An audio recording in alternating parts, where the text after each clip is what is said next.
Hello and welcome to the African Tech Roundup, episode 75 for the week ending Monday, September 19th, 2016. This is where we round up the week's most important tech, digital, and innovation news from across the African continent.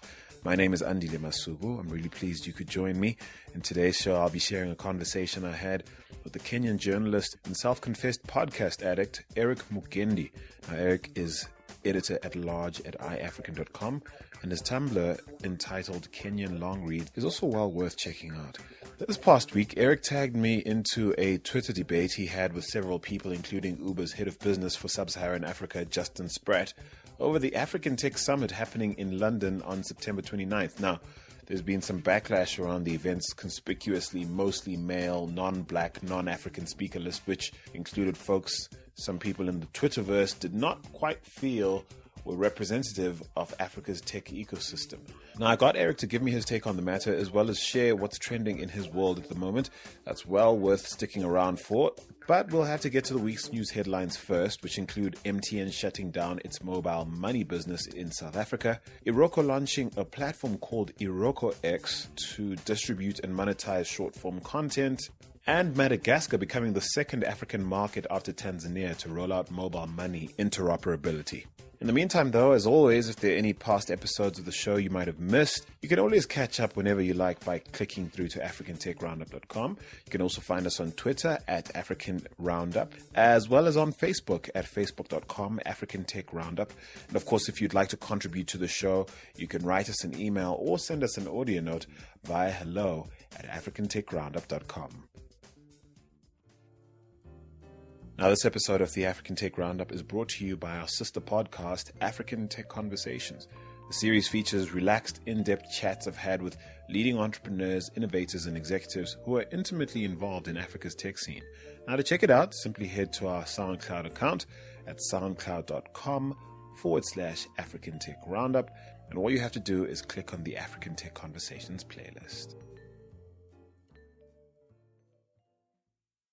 Now it's time to get into this week's news. First up, MTN South Africa has joined Vodacom South Africa in admitting defeat in the mobile money arena. Now, back in episode 57, we covered Vodacom's spectacular failure in trying to copy and paste M-Pesa in the South African market. What they didn't do is take into account the differences between the South African market and Kenya's, where M-Pesa continues to be the business. Now, MTN has cited a, quote, lack of commercial viability, unquote, as being the reason for shutting down the service in South Africa, where, of course, a sophisticated and more well-established financial services industry exists that's relative to the rest of the continent, and in some ways relative to parts of the developed world as well. Now, MTN has vowed, however, to keep pushing its mobile money service in other countries on the continent. They have, in fact, dedicated more resources to marketing it in countries like Cameroon and Cote d'Ivoire. It seems unlikely that MTN will give up trying to make a serious go of the whole mobile money thing. What with the recent launch of a micro-insurance offering called Ayo in partnership with MMI Holdings, a company with a fairly significant African footprint, something like 13 countries. This was just a short while ago, but there's no doubt fintech plays like this one and others that will continue to play a big part in MTN's attempt to evolve from being just a mobile telco to something, I guess, a little less stuck in the past. If you want to access valuable insights into what makes South Africa's mobile money market a tough nut to crack, be sure to check out episode 57 of the show, which featured Rand Merchant Insurance Holdings' Dominique Collett-Unterlich, where she schooled us on the ins and outs of the South African fintech scene. Moving on to two stories involving mobile data pricing now. The first being the news that mobile data prices in Zimbabwe have gone up by 500%. It's been reported that mobile networks instituted rate hikes that were ordered by the country's telecommunications regulator, the Postal Telecommunications Regulatory Authority of Zimbabwe, POTRAZ. Now, many people believe that the data prices in Zimbabwe have been upped to prevent citizens from taking to social media to circulate anti-government sentiments, particularly with the planned rollout of an alternate currency called bond notes being imminent. Whatever the reason, though, a gig of mobile data in Zimbabwe will now cost as much as $30. Zimbabwe should now easily make the list for being one of the world's most expensive places to purchase mobile data. But as it happens, they're in excellent company as South Africa continues to sport some of the most expensive mobile data rates in the world. Now, that's an issue that's got one of the country's more famous media celebrities, a dude named Thabo Molefe. He goes by Tibo Touch to his fans. Now, it got him all fired up last week. Tibo Touch started by inviting his fairly large social media following to join his hashtag Data Must Fall campaign to demand lower prices from cellular networks. He then took to various traditional media outlets to speak out against what he calls exorbitant pricing, which, as he puts it, prevents young people, especially students, from accessing information they need to succeed. Now, here's the thing. I figure the gravy train is over for mobile telcos like MTN and Vodacom, who've spent many years benefiting from what's largely been a monopolistic position in many parts of the continent that's allowed them to deliver mobile services at a premium with this take it or leave it mentality. I do think, though, that, much of the rhetoric around Tibo Touch's campaign is faulty. I was recently invited to talk about it on South Africa's largest morning show on television, SABC2's Morning Live, and I was really quite frustrated by the poor quality of dialogue around this issue. So I'm going to get into it a little bit. Look, for starters, I reckon, Africans should corporately expect to continue to pay high prices for mobile data as long as the mobile telcos are trying to figure out how to evolve their business models in order to enjoy the levels of economic success they've had in the past. Now, here are a few things to remember before you blindly back this hashtag data must fall thingamabob. First off, mobile telephony is a business, people. By and large, it's run by corporations that are obliged to achieve a return on investment for their shareholders. Now, in order to deliver their services, mobile carriers have to build and maintain their own networks, and they have to do so profitably. And that is their primary mandate. It's not as though mobile networks are built using public funds, at least in most cases. And so, secondly, from a technical perspective, mobile telcos have limited resources to fit everyone's usage on. The radio spectrum they harness can only hold so much activity at any given time, and so they simply must institute measures that ensure people self-regulate their consumption, and they typically do that by functioning on a cost-based model. Now, even if they wanted to offer everyone free, unthrottled data access, and of course they don't, they couldn't. Companies like Vodacom, MTN, Safaricom, really all the mobile service providers on the continent simply have too many customers to make a cheap, uncapped data model work. Even second-tier companies like Cell C was, when they first launched, with substantially fewer customers, can make such loose and open models work for a while, but only until their subscriber base grows too large, in which case they have to start to curb it by charging higher prices. And so on the flip side of that, you've got ISPs that run on fixed line and fiber infrastructure that have no real long-term bandwidth constraints, because as soon as their subscriber base grows too large, all they've got to do is simply just run another fiber line, And then here's the other thing. In various countries on the continent, you have regulatory bodies like, and in the case of South Africa, it would be the Independent Communications Authority of South Africa, ICASA. And these bodies are responsible for awarding licenses fairly to companies that wish to operate in the telecom sector. The idea being to protect the public interest by regulating the industry, to prevent these companies from pushing their profit motives too far and exploiting people.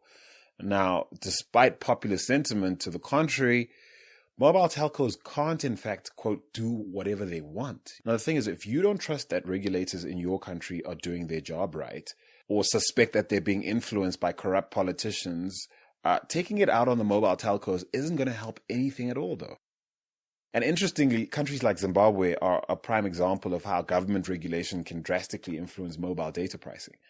In the recent case of Zimbabwe, you can see how such regulation can play out for the worse as far as the consumer is concerned. And then, of course, there's the simple economic matter of pricing being driven by supply and demand. Now, despite the widely publicized growth in mobile penetration and adoption of smartphones on the continent, data remains pretty much a luxury for the average African. And in principle, the more people come on board in terms of using mobile data, and of course this is within limits, the cheaper it should become for all of us. And in the interim, while we wait for everyone to come online, the more affluent of us on the continent who are able to adopt early will undoubtedly pay a premium for the privilege of using mobile data. Now, according to some research put out by Pew Research Center, only about 3.5 out of every 10 South Africans actually owns a smartphone. 5.5 out of 10 own feature phones still, and 1 out of every 10 don't own a phone at all. Now, compare this to 7 out of 10 Americans owning smartphones in the US and nearly 9 out of 10 South Koreans owning smartphones. And you start to see that despite us outstripping other places in the world in terms of growth, as far as smartphones are concerned, we're still a long way away from the levels of adoption, in more developed parts of the world.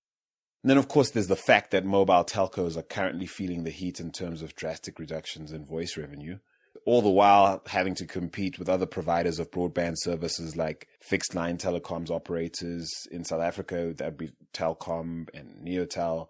Then there are fiber operators that are proliferating the space, guys like Vumatel and Herotel. Then there's public Wi-Fi players that are partnering with government, in many cases local government and municipalities, to roll out public Wi-Fi, the likes of Project Isizwe and Twi-Fi. All of this eats into mobile telecoms revenue by providing broadband and voice over IP via ADSL, fiber, and public Wi-Fi. Then, of course, there's the disruptive role of over-the-top services, OTT services like WhatsApp and Viber. They just swoop in and deliver cheap communication options for the masses. And of course, I love them. And they do this without spending a cent on investing in infrastructure. Infrastructure that mobile telcos, quite frankly, are still stuck with and are compelled to try and sweat still. And while I have it under good authority that broadband wholesalers like Seacom are delivering broadband access at lower rates than ever before, the mobile telcos are probably the least well-positioned to pass on those savings to the public. I have this hunch that Thibaut Touch's frustration with high data costs has more to do with the realization that Touch Central, the online radio station he recently launched in partnership with Gareth Cliff, after leaving one of the country's highest rated radio shows he used to host on SABC, doesn't have a prayer at achieving the kind of success he enjoyed back when he was with a traditional platform, simply because as much as his listeners might love him, they aren't about to drop literally hundreds of rands a day to tune into his 3-hour show every weekday, never mind tune into his radio stations 24 hours a day. So thank you for letting me get that off my chest. But staying with mobile matters, we go to Madagascar next, where the island country has become only the second African market after Tanzania to roll out mobile money interoperability. Now, the country's 3 mobile money providers, Airtel Money, Mvola, and Orange Money, will now allow transactions to flow seamlessly across networks. Now, this is certainly good news for Madagascar's nearly 23 million people. The GSMA has come out saying that they're thrilled to see mobile operators leverage their separate networks to offer customers access to extensive coverage, offering them a secure and convenient way to access financial services. Now, I've often said that I believe that mobile telcos are going to need to stick together in order to fend off disruption. Massive consolidation in this space is inevitable over time.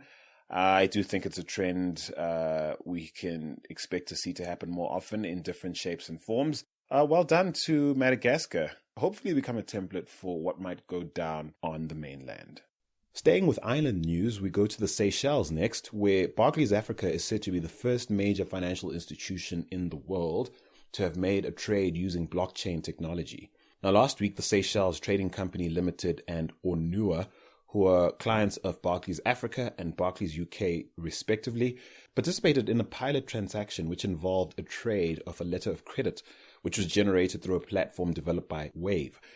They used this to verify a transaction within the blockchain. Now, apparently Wave's platform allows parties in a supply chain to send, receive, and track important source documents, such as the electronic bill of lading, which is said to have been used in this particular transaction.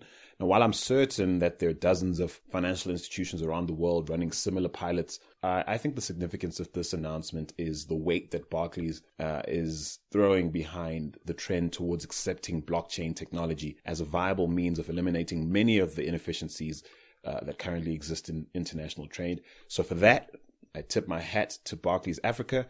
We see you, fam. To Nigeria now, where Iroko has launched something called Iroko X, a platform that, according to Iroko's founder and CEO, Jason Njoku, simply formalizes an aspect of their business that they've been doing as a matter of course all along, and that's producing, distributing, and monetizing video content. Except Iroko X will concentrate on providing a hand-picked batch of artists who produce 3 to 5 minute short videos with resources that they need to create original work, and then plug them into Iroko's partner network, which includes YouTube, iTunes, and Google Play. Now, Iroko claims to have paid out just over $500,000 to content producers last year, and they also claim to have generated over 1.5 billion views for content distributed through their partners. So this all sounds good. We look forward to seeing how it all works out for the original content creators, and indeed which lucky ones will be handpicked to join the Iroko X Club. Now, heads up, coders, or shall I say hackers, because the next news item is for you. If you're into hacking things, well, Google has announced that a hacking challenge in which the winner will walk away with $200,000 while the runner-up will receive $100,000 is now open. So what needs doing? Nothing terribly difficult. Just hacking into Google's Nexus 6P and 5X devices, knowing only the device's phone numbers and email addresses. Easy, right?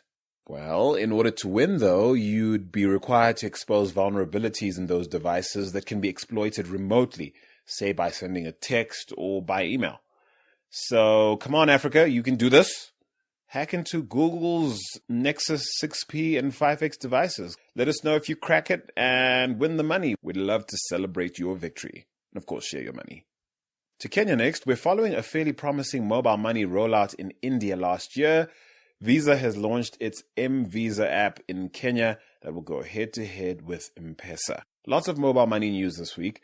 Look, it seems initially Visa plans to leverage its strong relationships with Kenya's banking fraternity by facilitating transactions for people with accounts at 4 of the country's banks, which include KCB Group Limited, as well as the Cooperative Bank of Kenya Limited. Now, Visa's traditional card business has not taken off in Kenya as well as they would have liked, and they no doubt would relish putting a dent in Safaricom's something like $52.3 billion revenue that they've made via M-Pesa.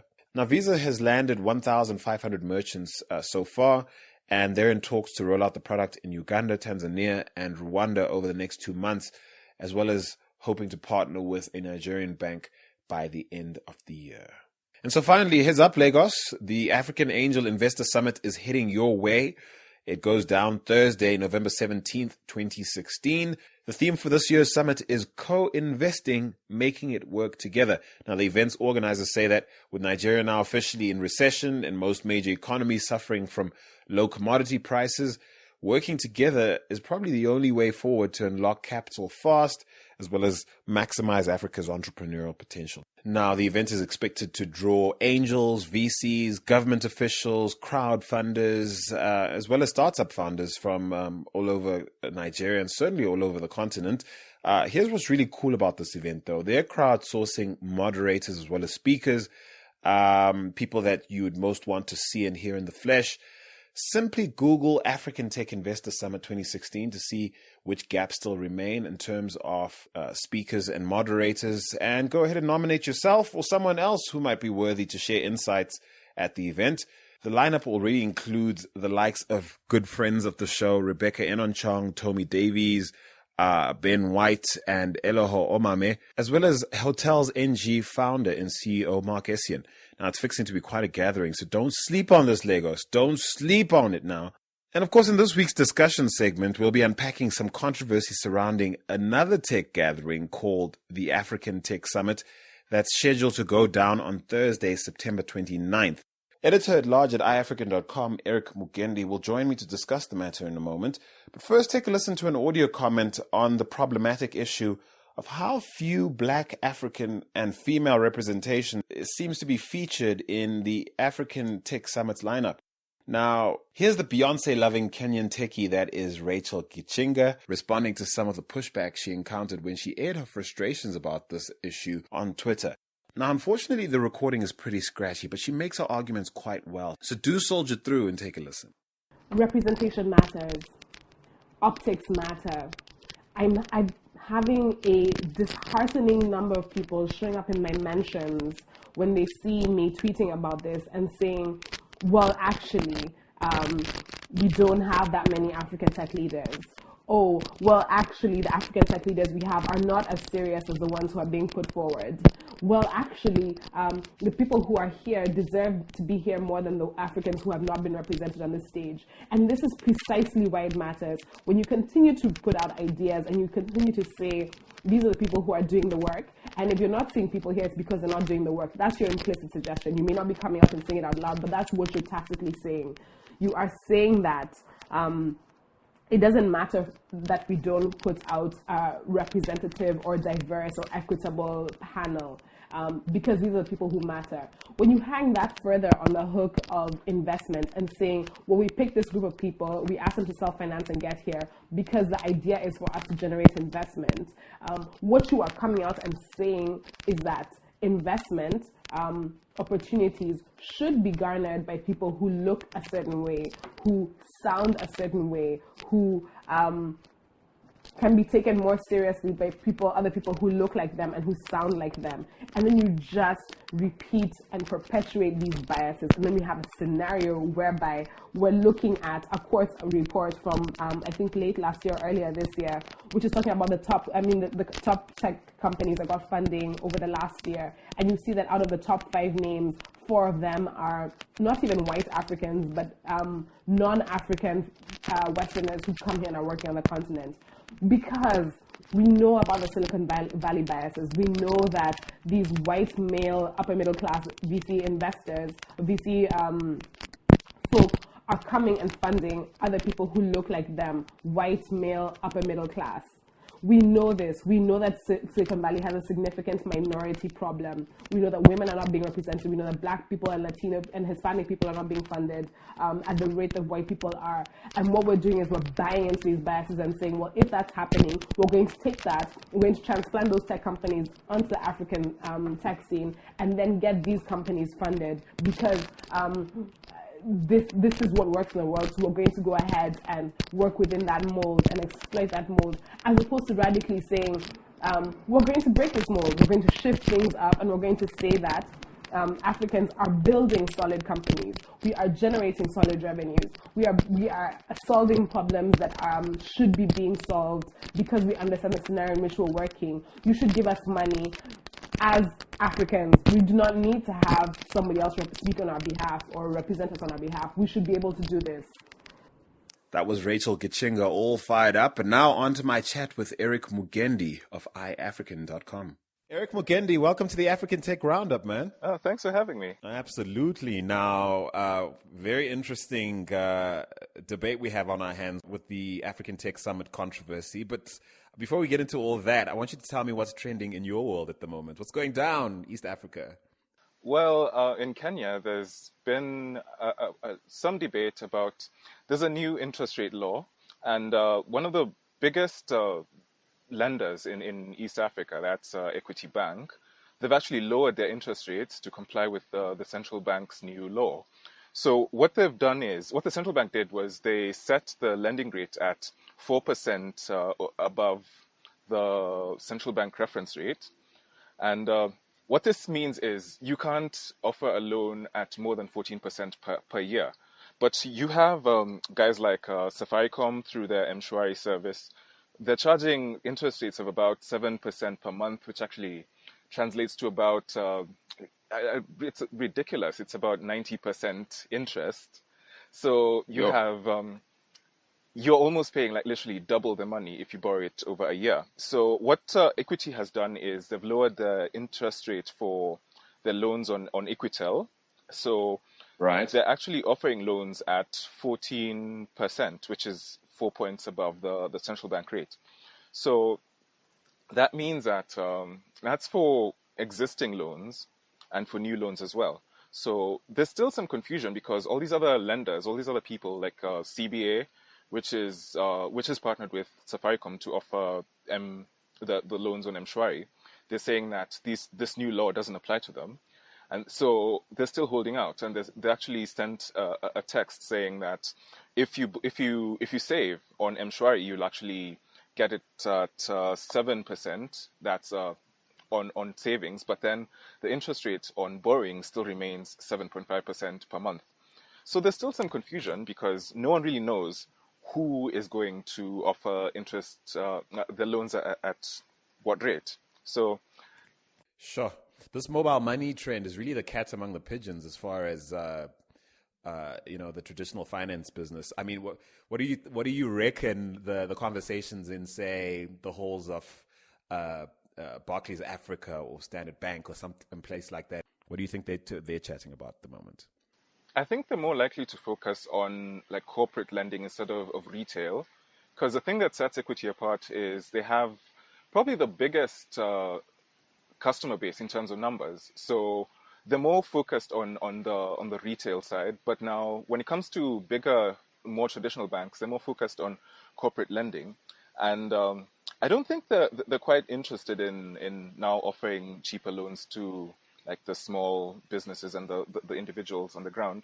So they'll probably try to shuffle around a couple of accounts, change which accounts earn interest, and they'll try to position themselves as more on the corporate side. So I don't think they're going to be much moved by these changes. So I think when it comes to actual lending to the individuals on the ground, the banks with the bigger customer numbers are the ones that stand to lose the most from this move. Because if you have someone offering a cheaper loan, what you can do is you can literally just go to the bank that has a lower rate and then they buy out your loan from the other bank. And then, yeah, they're going to attract more customers that way. Sure, that's really interesting. And staying with mobile money, really, I spoke about on the show a little earlier the fact that MTN is discontinuing their mobile money service, and Kenyan Twitter was was very funny this week in response to that news. People coming out saying, "Come on, stop trying to be us." Yeah, because I think if you look at how mobile money has been positioned, it's like the one size fits all solution for Africa. Like if you want to figure out a way to introduce something like finance based, you have to introduce a mobile money aspect. But I think it's just an indication of just how different Kenya and South Africa are.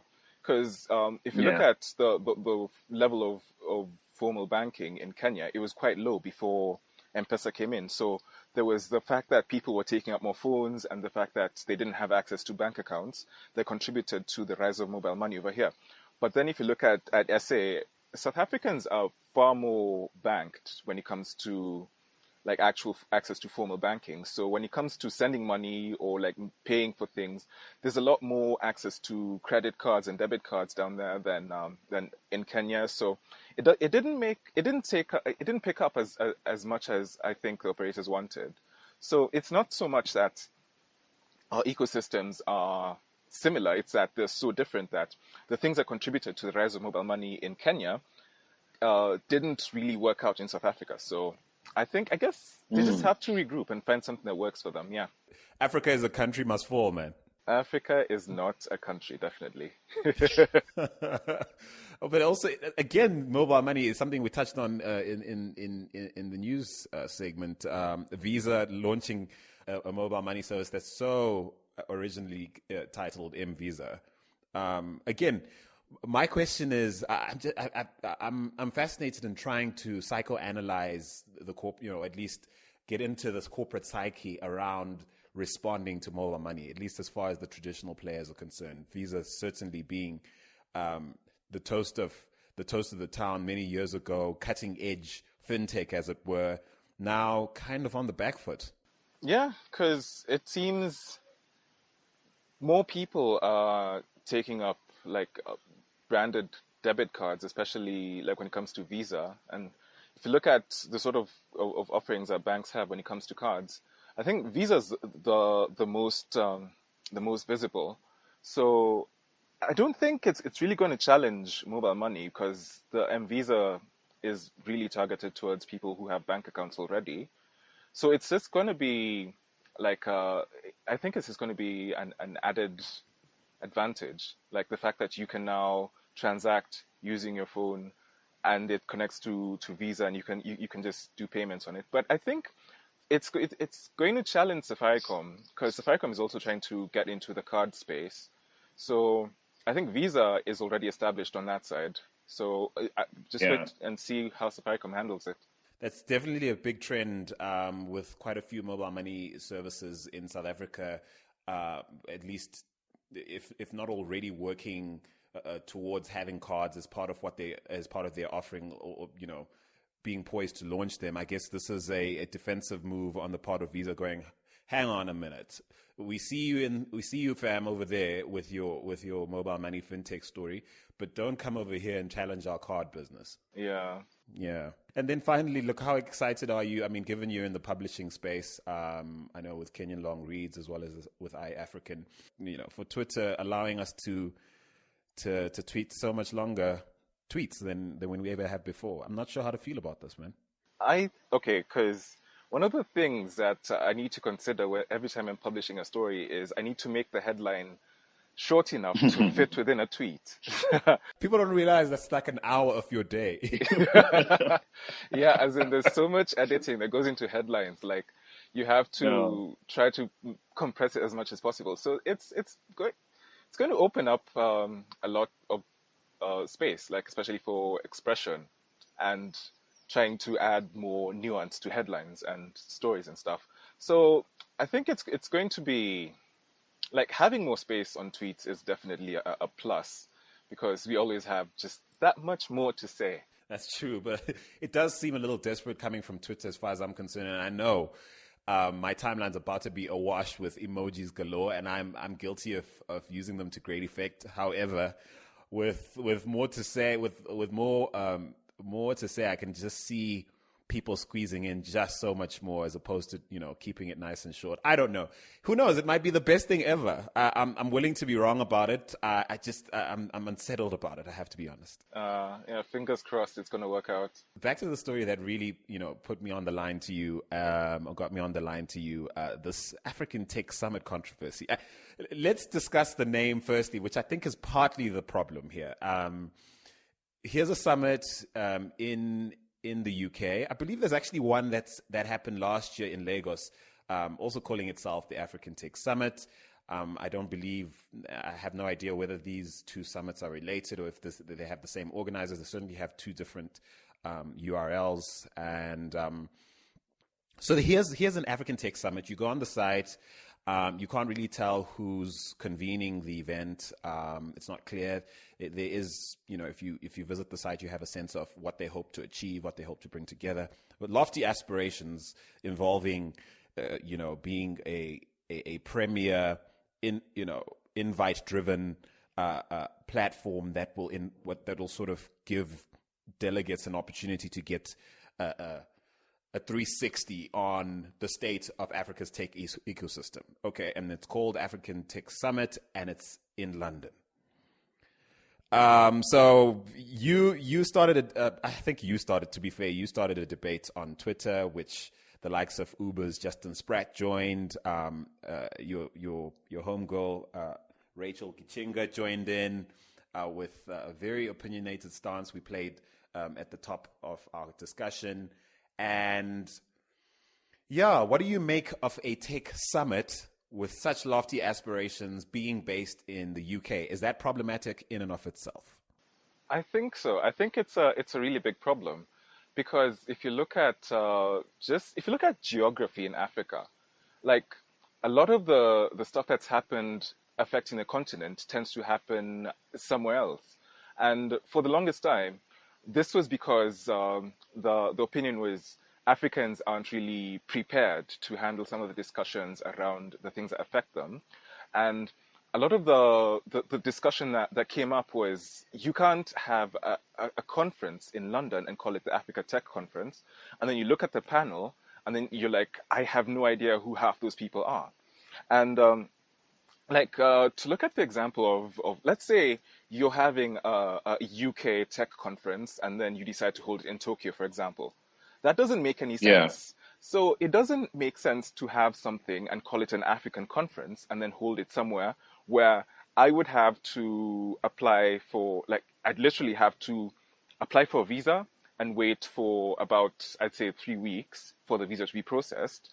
And then I pay airfare to go to, and I'm not even assured that I'm going to get that visa. So by calling it an African conference and then holding it somewhere where I, as an African, can't go, then it doesn't make any sense. That's why I actually said in one of my first responses was, this isn't so much a conference on who can or who is able to speak about tech in Africa. It's more like who's most likely to get a visa. And I hear you sort of come across as saying this idea that you guys need to sort of plot how you can help us out and sort of decide over there what needs doing over here is a bit problematic.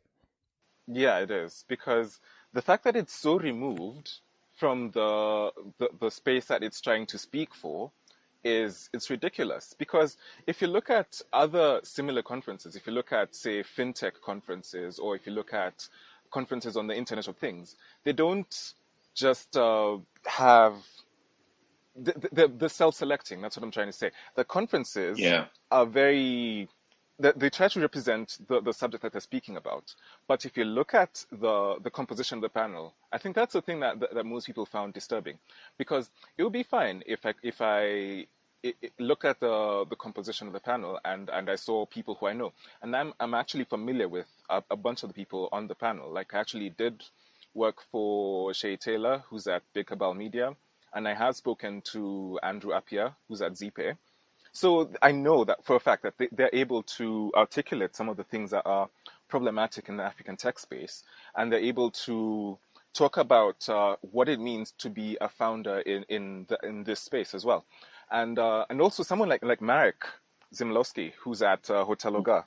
He's able to talk about setting up a platform literally from scratch in Nigeria, because there was literally nothing there in terms of hotel booking, and he's been able to carve out this niche for himself. So the fact that these people are trying to speak for a tech space as if there's nothing there, and a bunch of them are literally copy-pasted from Silicon Valley into the African tech space, it's problematic.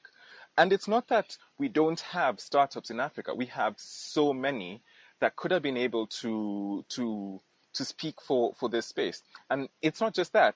There's so many African techies working in the UK, for example. So you can't say that they did try to find people to speak for the space and they didn't find anyone. My question is, how do we correct it? Because on the flip side of this debate is a tweet that I personally retweeted that was put out by another event that's going to be happening next month.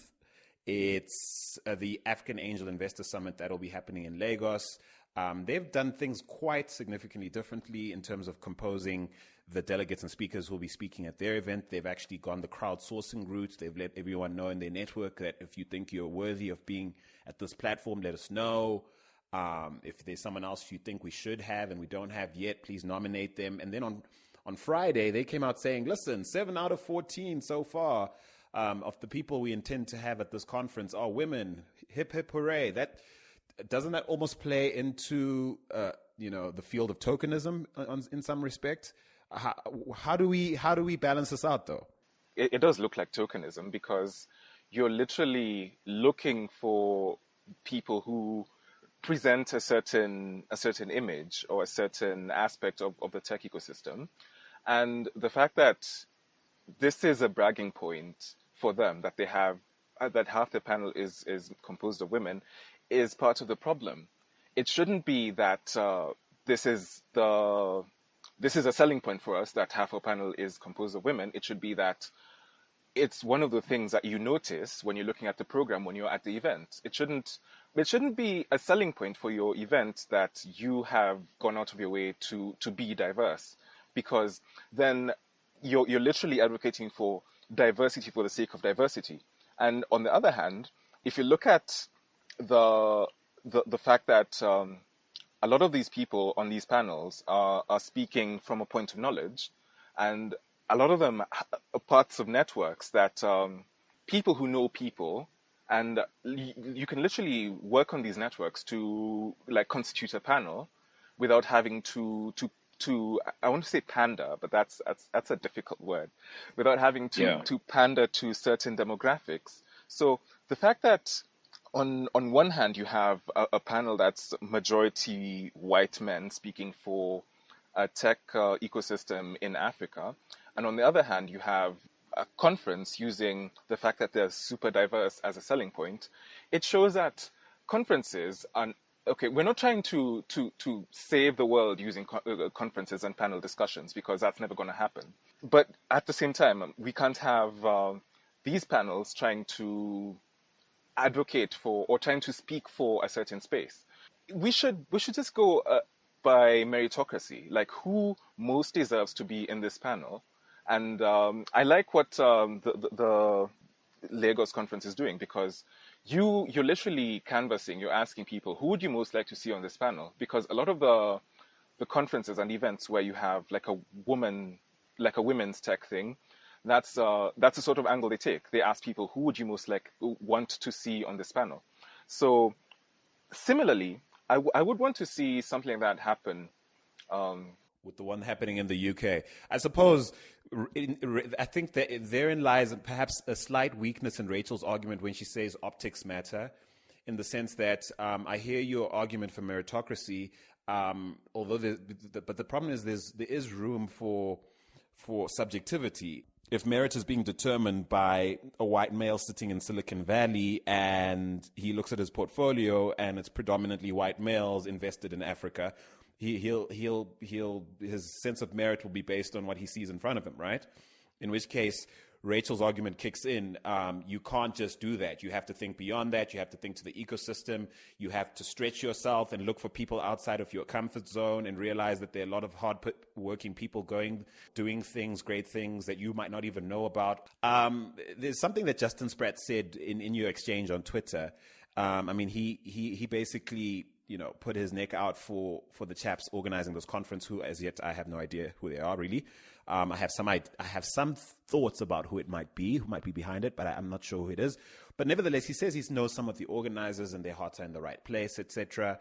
And he made that argument. Speak to the argument of there's a limit to who could attend. A lot of the people who are on that panel are people who funded themselves to attend, who could afford to come, whose schedules permitted it. Does that sort of thinking let organizers off the hook? It doesn't. I think it just means that they weren't looking hard enough. Because you can't make the argument that we opened our doors and these are the people who came in, so these are the ones we went with. Because you literally have a panel that is constituted of people who are, I want to call them casual acquaintances of the African tech ecosystem. And you might as well have held a conference in somewhere like in Kigali, for example, and it would have attracted a far more diverse platform. The fact that you're pandering to the community that exists around you, and you're not willing to go out and look for people who are more likely to fit the composition, the sort of discussion you're having in this panel.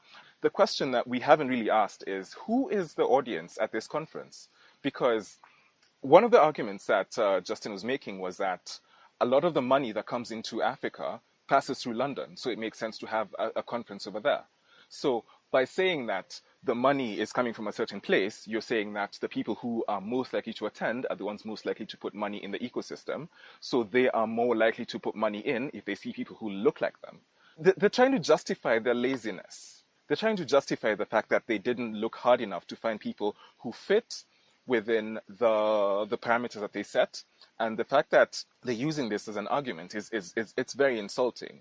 Because they're trying to say that people in the African tech space who could speak in this event aren't as likely to attend because they can't afford it and they don't have time, because look at where the event is. It's in London. So it doesn't make any sense. So on the whole, I'm trying to say that it's almost self-defeating to try to justify how this panel was arrived at, because they're trying to say that these are the people who are most available and who are most likely to attend. It's quite interesting to observe the differences in mindset.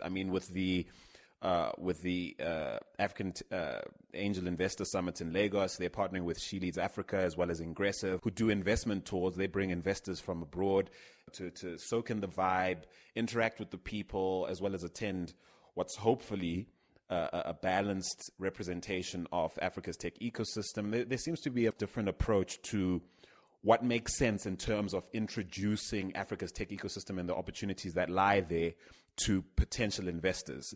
If this summit is indeed targeting potential investors, I suppose you might be arguing in part that this is not the best way to introduce our continent, our tech ecosystem, and the opportunities that lie there to money in London that might decide to make its way to Africa. Is that right? Yeah, sure. I don't think anyone who's attending would leave with an accurate picture of what's happening. Yeah. So you're making an argument for the weakness in composition of the people present, the weakness in the notion that it ought to be in London in order to appeal to people in that part of the world and draw them to investing in Africa. And then the whole idea of the African Tech Summit, perhaps they plan to move it some other place. I find it particularly problematic in the context of the news that Oxfam is planning to move its headquarters from the UK to Nairobi. This debate and that news happening in the same week is quite hilarious to me. Let's move aid right where it's needed, or at least let's go be relevant by being here amongst our African brothers and sisters so we can be more helpful to them. But let's take investment summits overseas so that we can, it's a bit weird. It is. It's very bipolar because there's the argument that that's where the money is, so that's where we need to have the conference, versus Africa is where the action is, so we need to have the conference over there. I think the latter argument holds more water. So, I have to disclose, I've got some people I've come to know and respect who are listed to speak at this event. I see Ben White, certainly VC for Africa. I have a lot of respect for the work they do in terms of bringing people together. I do think, though, in fairness to Justin Spratt, who I did invite on the show and wasn't able to make it, unfortunately, perhaps the point he's making is more one driven by a sense of pragmatism, I sense, and it's something that I did discuss with Ben White when I did have a sit down with him some months ago. This idea that, while, these debates around values and culture and correctedness have their place and are certainly important, we might do well to remember that at the end of the day, everything is about the mighty dollar, or at least, depending where you are, the mighty shilling or the mighty rand. It all comes down to financial interest and being able to convert good ideas into viable businesses and so on and so forth. And so I suppose, to be fair to anybody who might push a pragmatic agenda, that is true, though, you have to admit. That we if anything, it's not an entirely bad thing that there's someone, that there's a group of people excited enough about what's happening on the continent to plan an entire summit around it. Perhaps they can tweak it next year, but surely it's mostly a good thing.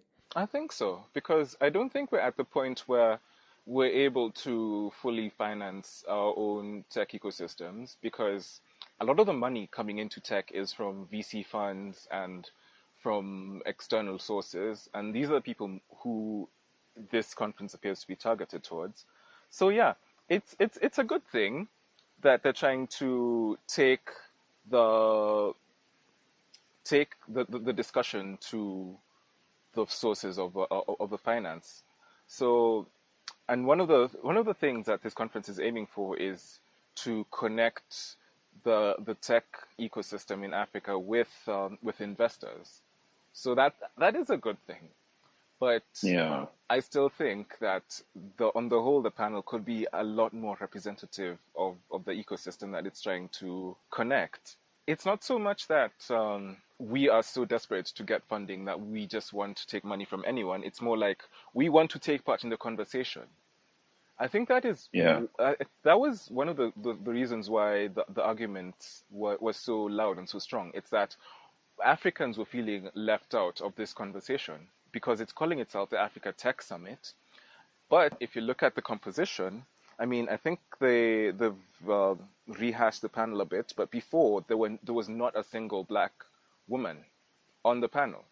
And there's so many. I see Hawaya Mohammed of Afrobytes, which again it is a conference. I think Afrobytes is basically they're behind a conference that's usually hosted in Paris. Again, she's one of. I'm just looking here. One of one. Oh, one of two. There's Chika Chukwujeku of PwC. Again, it's arguable whether that given her role, and she seems pretty accomplished. Her bio suggests that she's pretty accomplished. Again, is she a decent representative of the tech ecosystem specifically? I don't know. I'm not sure, because I think that was one of the reasons why we were so indignant. It's that this conference is trying to speak for an ecosystem, and then it's leaving out the majority of people who are actually part of that ecosystem.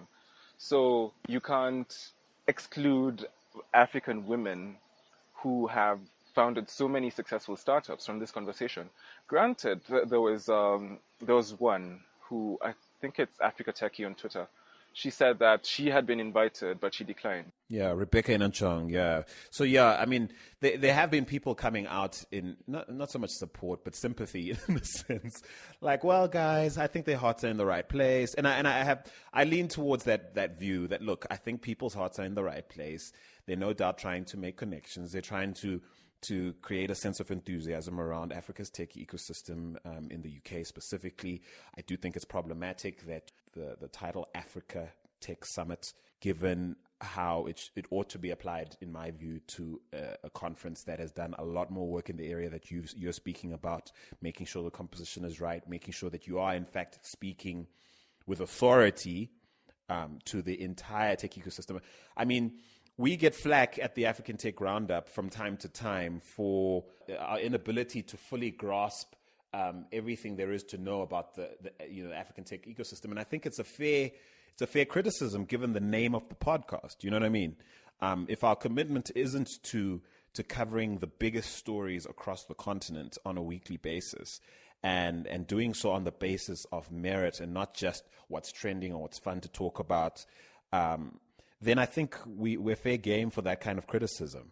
And it just makes us work all that much harder to make sure that every time people tune in, they do get in half an hour to an hour a snapshot of what might be at least 8 times out of 10 or 6, even 7 times out of 10, the most important stories impacting our ecosystem. And I think that takes a lot of doing, and more so for a conference such as this, which I think you'll agree, we'll probably be going back to the drawing board to see how to do it better next time, if indeed they do survive another year. Definitely. I mean, like, we also struggle when it comes to finding stories from all over Africa to write about, because we can't just keep doing the same stories about mobile money and like random conferences happening. We actually do make an effort, because we try to cover as much as possible. Like, we recently tried to do more stories coming from North Africa, for example. And it's not just because it's a nice thing to do and it's a nice thing to write about, but it's because these stories genuinely need to be told, and we're the ones who have put ourselves in that position to try to tell these stories. So it's not so much that we're trying to just capitalize on whatever is the hot big trend of the season. It's that we feel that these stories do need to be told. That's why we're trying to advocate for better representation of the ecosystem that we cover, and we're also trying to make it so that we're trying to hold these people accountable, because first of all, we can't just keep having the same faces on panels, and we can't keep having the same exclusion of women on panels. There was a hashtag, actually, say no to manels, say no to panels made exclusively of men, that was going the other day, because you find that women keep getting excluded from these conversations. So some of the hardest working people in the African tech ecosystem are women, because we can't just keep rehashing the same conversations that we've had and trying to make it look like we're just doing this because it's nice or it's a good thing. But it's because we genuinely feel that this conversation has value and it needs proper attention and it needs to be done right. Absolutely. So I suppose moral of the story is we are like chewing out these poor event organizers a great deal, but we're certainly not stopping short of putting our own feet to the fire as far as doing the best we all can to represent correctly this tech ecosystem. And listen, we're watching. We see you, fam. It doesn't matter how far you are. Certainly, if you're going to slap our name on stuff, i.e. Africa, on something, we're going to stand up and let you know if we think you're doing it right. And I'd like to thank you very much, Eric Mugendi, repping for Kenyan Long Reads, as well as iAfrican.com, where you're editor at large. I really do appreciate your time. Many, many thanks to Rachel Gichinga, as well as Eric Mugendi of iAfrican.com. Now we throw it to you. Tell us what you make of the whole debate. Are we making a mountain out of a molehill? Or should the organizers continue to take steps to rectify the situation and make sure it doesn't happen again? Tell us what you look for in a conference that you're looking to attend, and let us know if the composition of the speaker list is make or break for you in terms of deciding whether to attend or not. You can tweet us at African Roundup or drop us an email via hello@africantechroundup.com. Now, once again, this episode of the African Tech Roundup is brought to you by our sister podcast, African Tech Conversations. The series features relaxed, in-depth chats that I've had with leading entrepreneurs, innovators, and executives who are intimately involved in Africa's tech scene. To check it out, simply head to our SoundCloud account at soundcloud.com/African Tech Roundup and click on the African Tech Conversations playlist. And so that's the week's show, folks. I'll be back next week, Monday, on AfricanTechRoundup.com, come 9 a.m. Central African Time. But before I sign off today, I want to send a special shout out to all the awesome people I rubbed shoulders with at the Arms Corps Aerospace and Defense Conference 2016, as well as the Aerospace and Defense Expo 2016. I'm really encouraged to see how the continent is coming together to set its own agenda in terms of progress. Respect to all of you who made it out to those events from all over the world. Here's to seeing you all again 2 years from now in 2018, or perhaps sooner if our paths should cross before then. And so to everyone listening, till next time, do take care, Africa.